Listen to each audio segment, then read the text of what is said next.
Hey guys, it's Summer Rain from Homestead, Brooklyn, and I know some of you had questions about cacti, and they may be some of the easiest plants to care for, but of course there's always more to know. And instead of me talking about cacti, I thought I'd ask my friend Richard, the cacti guy. I met Richard at my local farmer's market, and he knows a thing or two about cacti. And in conversation, he said that he owned a couple greenhouses back from the 1920s, not too far out of the city. But he did tell me, "Don't come, it's too scary." So I said, that's totally my jam. So now I'm here in one of his greenhouses, and we're gonna learn about some cacti tips. So welcome to the next Plant One on Me, Field Trip Edition.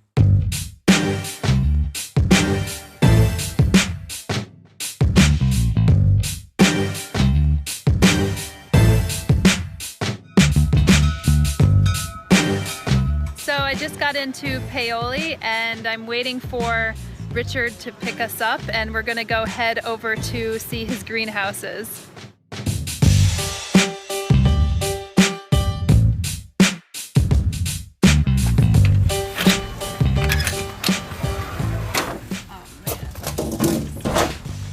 Over the threshold into the great unknown.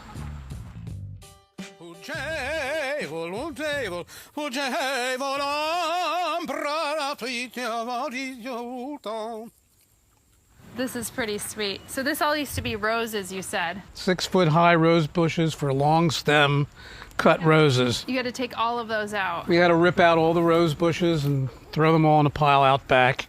And then you decided cacti though for you. Well, the cacti really were already part of my daily routine. I had a few cactus plants on the windowsill and thought of myself as a cactus person. So.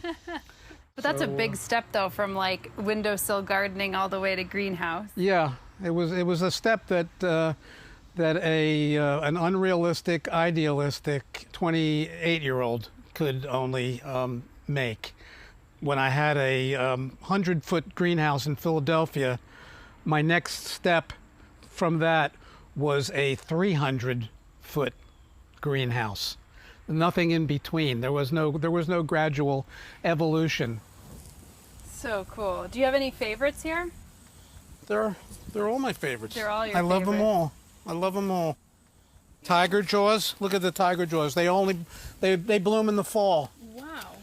They're not open fully yet. Yeah. They open in the afternoon when the sun gets stronger. What family is this in?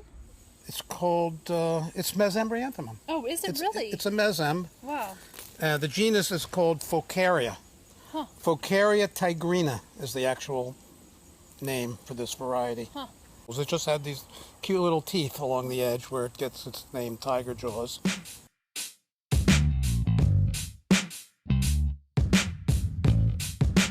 So if I had never encountered a cacti before, and that's what I wanted to start with, I always tell people that they're fairly easy to take care of, but sometimes people have trouble. So what are like 3 to 5 care tips that you would tell people who want a cacti in their house? I would say that maximum light. Maximum light. So Maximum south-facing light. window. South-facing window, east or west, but not north. Okay. So north would practically be the kiss of death. Okay. But south being the best. West probably being the second. And west being the second. Yeah. But the light factor isn't super critical. Yeah. It's watering. Is it really? It's watering. Okay. And you have to know that you water in relation to the amount of available light. So the more light you have, the more often you water. The less light, the less often. So actually a cactus, since it has so many built-in survival mechanisms, and it can go for such long periods of drought, if you have lower light, you rarely water. You don't try to force growth where it's not going to occur, because it's only the light that's going to sustain the growth. Right. And you can water as infrequently as once a month during the growing season, which I always call the growing season from April till October. You can water as infrequently as once a month. You can water as frequently as twice a week. If you're getting maximum sun, and if the pot is drying out quickly, so it might be a small plant in a small pot, which doesn't have a lot of soil and which dries out fairly quickly. So you have to replace that moisture during those growing months to support the growth.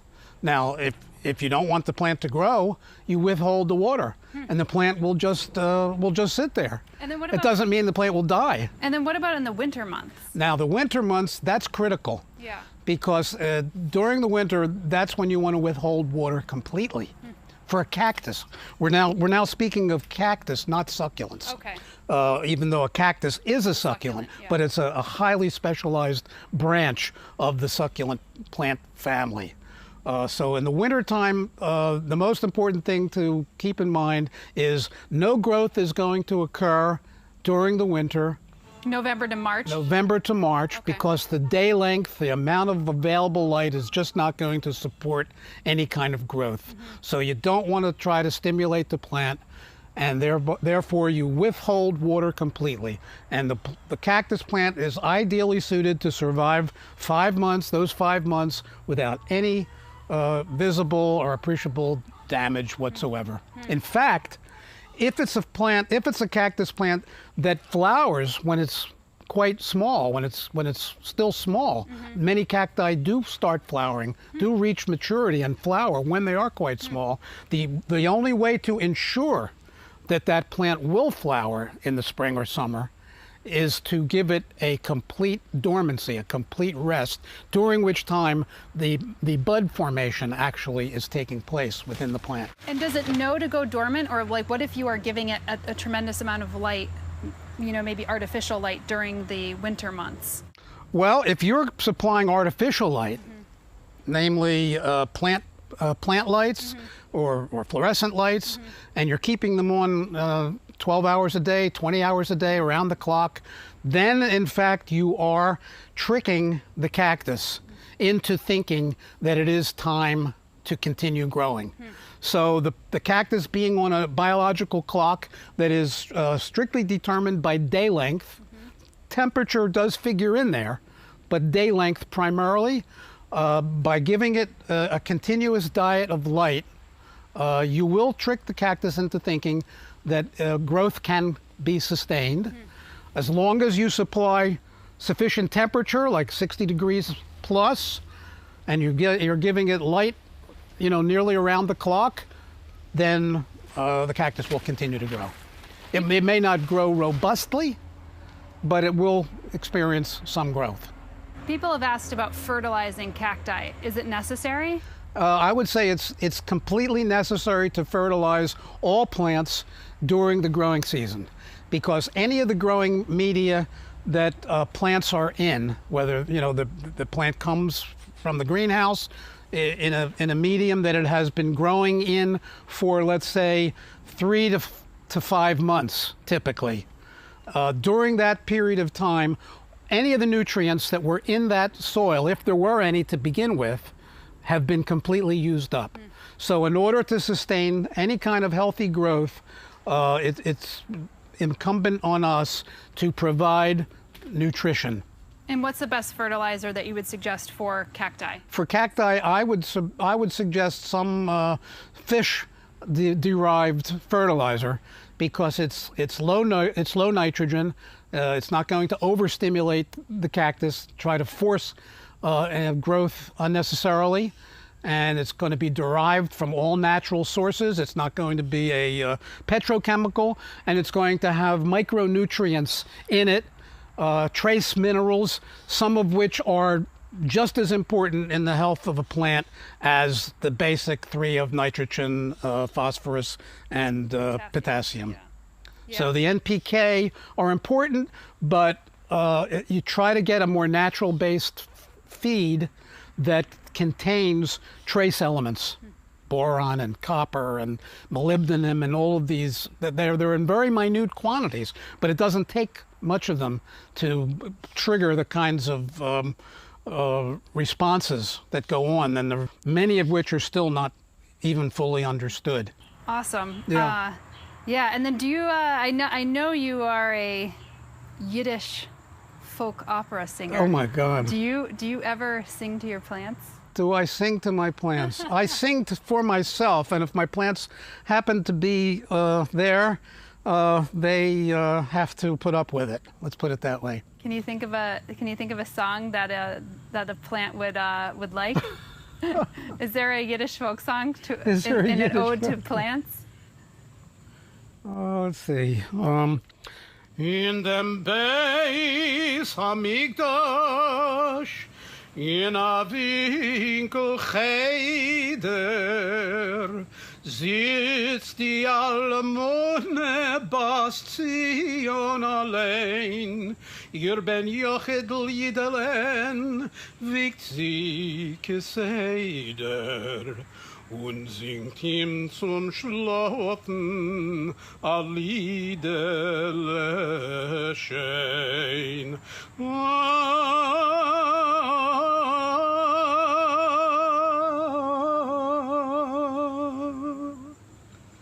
Well, if nothing else, that'll put him to sleep.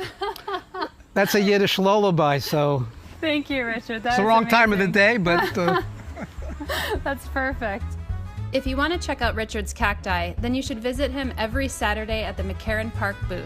Tell him you saw this video. Thanks guys for tuning in to this edition of Plant One On Me, and of course if you like what you see here, you can subscribe to the channel, and you can follow along on Instagram at Homestead Brooklyn and on my website at homesteadbrooklyn.com. Bye!